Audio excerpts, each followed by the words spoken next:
The 30th Anniversary Direct is in the books, and we have a ton of information to go over.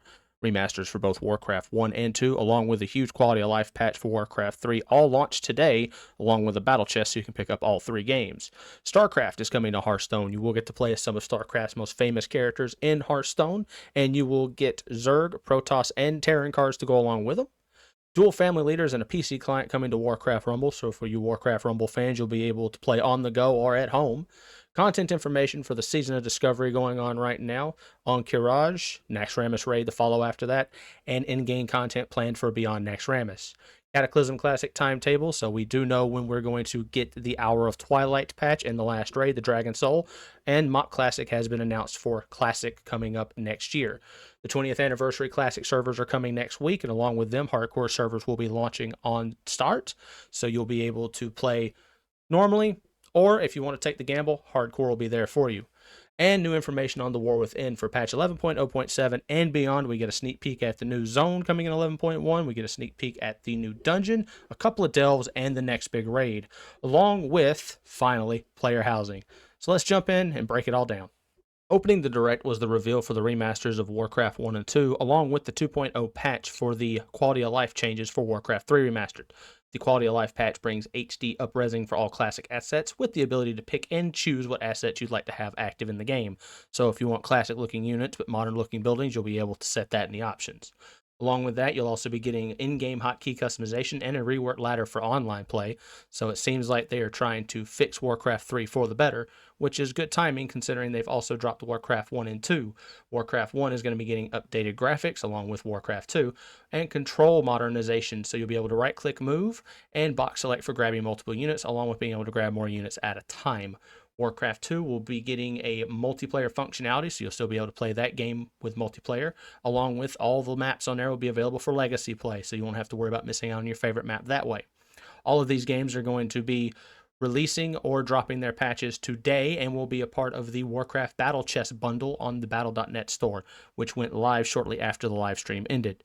Next up in the Direct was the 10th anniversary announcements for Hearthstone. They are bringing Heroes of Starcraft to the game. It's going to be the mini set to the current expansion in Hearthstone right now, and will bring iconic heroes from the Starcraft universe, such as Sarah Kerrigan, who allies herself with Demon Hunters, Death Knights, Hunters, and Warlocks, and is an aggro-focused champion, so you can expect a lot of Zerg cards for those classes. Artanis will be paired with mages, priests, druids, and rogues and focuses on big mana value spells and ways to discount them for faster play. Jim Raynor, who is working with warriors, paladins, and shamans, offers battle cruisers, which is a step up on the starship mechanic in the current expansion. Arena is also getting a rework. We are going to get 2 versions of it now. Normal Arena, which will be a faster gameplay experience for folks who want to queue and go, but the Underground Arena will offer a longer, tougher experience that brings a redraft on loss feature. So if you fail a run, you can rebuild your deck and try again to counter some of the tougher challenges you're experiencing. Each mode will also have a rating system and will boast separate ranking and ladder styles. So the normal one will be a skill-based matchmaking system, more akin to what we're accustomed to. But the Underground will pair you with opponents at random to add a bit of unpredictability to your gameplay. The roadmap for the next expansion and their mini sets was shown today. The first set, Into the Emerald Dream, focuses on the battle for the World Tree between the Druids of the Dream and the Old Gods, and that mini set is going to be based around the Druids of the Flame. The second expansion is a first for Hearthstone as we return to Ungoro Crater in the Shrouded City, and this set revolves around finding a lost Tortolan city in the Ungoro Crater. Once found, the mini set, Festival of the Devil Sar, will be based around a Tortolan celebration for the Devil Sar in the area. The last expansion they showed off is called the Heroes of Time, and it is going to have you following Chromie through alternate realities to recruit heroes to fight Murazan in the mini set for that expansion, The End of Time, which they promise has a pretty wild ending. So for Hearthstone fans, we'll wait and see what that has, but that is the roadmap for Hearthstone in the next calendar year. It looks good. I'm not a big Hearthstone player, but I will be paying attention to see what kind of changes this adds to the game. And StarCraft and Hearthstone paired together is a nice breath of fresh air. After the Hearthstone update, we get the 1-year anniversary update for Warcraft Rumble, which there isn't a lot here. The only news we received beyond player stats from over the year were split leaders that are being added to the game, which should add a bit of strategy for players. 4 split leaders that were announced were Malfurion Stormrage, who will lead the Alliance and Cenarian families, Orgrim Doomhammer, who will lead the Horde and Blackrock families, a new Barak who will lead the Undead and the Beast families, and they are reworking Sylvanas Windrunner who will now lead the Horde and Undead families. So you'll have 4 split leaders, 3 in the near future, and 1 rework. They also announced a PC version of Warcraft Rumble, which will be going into beta on December 10th. So for fans of Warcraft Rumble, you will be able to play on your phone, or if you are at home, you'll be able to play on your PC through the Battle.net client. So if you're in queue for a raid or something in World of Warcraft, you'll be able to kill some time while playing Warcraft Rumble, or at least that's the way they showed it off in the Direct. After the Warcraft Rumble part of the Direct, we move to the updates and roadmaps for Season of Discovery Classic and the announcement of 20th Anniversary Classic. In Season of Discovery, the Entourage battle effort is set to begin, which leads to the gates of Entourage opening and the raids becoming available for the players. The developers promised in the Direct that you would find surprises along the lines of new mechanics and difficulty changes, but you'd also be able to earn new rewards for the challenge.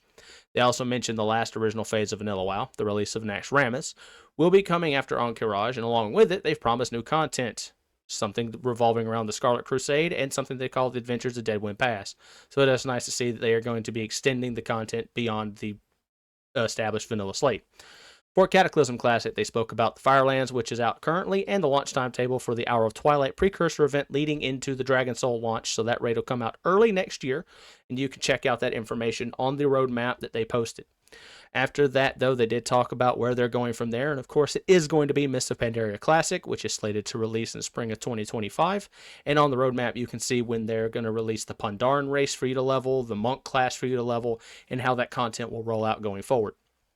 The other thing they talked about was the Classic 20th Anniversary Edition realms, and they'll be coming out November 21st, so they are coming in about 8 days. The first change announced for those is going to be the staggered release of raids. I assume when they said Molten Core, they probably also mean Nixia's Lair and raids beyond that, but you don't have to worry about the content right away. They want you to experience the journey, as they said in the video.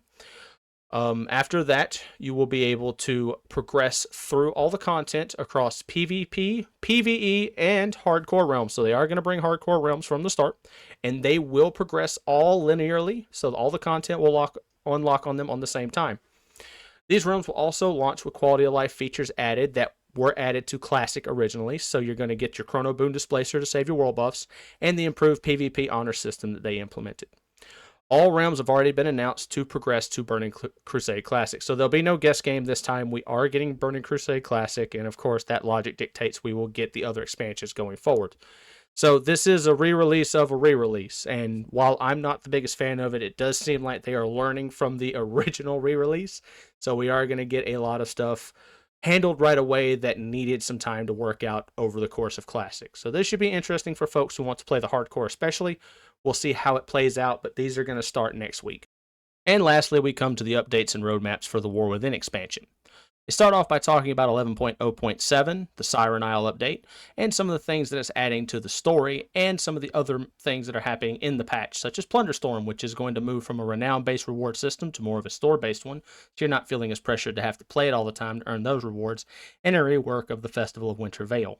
But beyond that, the big focus is on 11.1, which takes place in Undermine, the capital of the Goblin Trade Empire. In this patch, we will be able to ally ourselves with one of the 4 major Goblin factions who are vying for control of the city, the Steamweedle, the Blackwater, the Bilgewater, and the Venture Company cartels. If you've played this game and even delved into the lore just a little bit, you'll probably recognize a lot of those names. But you'll be able to work with one of them, and as part of your traversing the city and digging into their dirty work, you will be given a customizable car, which they showed off in the Direct and looked really cool. The ability to customize it beyond just color and shape to do things like drift or really like just run super fast. So they are adding a different element to your free mount this time, and it does look really cool. So that is probably going to be really fun to watch players customize them and do their own sort of fast and furious thing in the streets. A new dungeon is being added, and it's called Operation Floodgate, which revolves around stopping goblins from blowing up a dam that could flood the Ringing Deeps. And in the video, they do show the dam in the Ringing Deeps area, so that is going to be the focus point there, probably through the dungeon. The dungeon will be a part of the Season 2 dungeon pool, along with the Legacy dungeon, the Motherlode. So of the 8 dungeons that will be in the pool next season, we already know 2, 1 current and 1 Legacy, which is nice. There are going to be 2 new delves and variations on existing delves, so we're going to get 2 more delves, and then the delves that we already have in the overworld are going to change, which is nice. It keeps delves fresh on a seasonal basis. And speaking of seasonal things, Brand Bronzebeard is going to get a new season update with new goblin-inspired curios, and there will be a new bad guy that will chase us through the delves, such like Zekvir did in Season 1. They didn't really talk a whole lot about what boss that could be, so hopefully we'll learn more about that as that patch gets closer. There is a new raid coming. It is an 8-boss raid called the Liberation of Undermine, which starts in the streets of Undermine and has us go all the way up to and through the Pleasure Palace of Gallywix. So if you remember Gallywix from the Battle of Azeroth, that was the chubby goblin that helped Sylvanas in the Battle for Dazar'alor. And he is most likely going to be the final raid boss. I don't know if we'll end up killing him or capturing him, how that's going to work. There's also going to be a new PvP arena coming in the next patch, and it's going to be based around the aesthetic of Undermine, so give you a new venue to beat the holy hell out of each other, which should be nice for PvPers. And that was really everything they touched on in 11.1. The last thing, and probably the biggest thing they dropped on us, is in the next expansion, which is dubbed Midnight, we are getting player housing. Player housing is something that people have clamored for, and the closest we've ever gotten to it is Garrisons, and Garrisons overall, in hindsight, kind of ruined that expansion, the Warlords of Draenor. But if it's done in a way that doesn't interfere with how you play the game, I think it will be great. I'm thinking more like RuneScape, where you can just go and store things and put armor and things you've collected over, your time playing just there. It'd just be a nice aesthetic for yourself and your friends if you want to invite them. I was also hoping we'd hear maybe about a guild hall or something, but let's take it one step at a time. The player housing looks really cool. So tell me what you think about the Direct. Did you watch it live? Are you catching updates through videos like this? Or are you just curious about one particular part of it? Because they covered a lot, but at the same time, they kind of leave you just dangling on the edge for some things, like the War Within expansion. And the Hearthstone stuff were probably the highlights for me. But let me know in the comments what you thought of everything and what you're looking forward to the most across the next 6 to 9 months in the Warcraft universe, no matter what game you play. And if you like the video, please hit the subscribe button and feel free to support me as we go. I appreciate you very much, and y'all have a good rest of your day.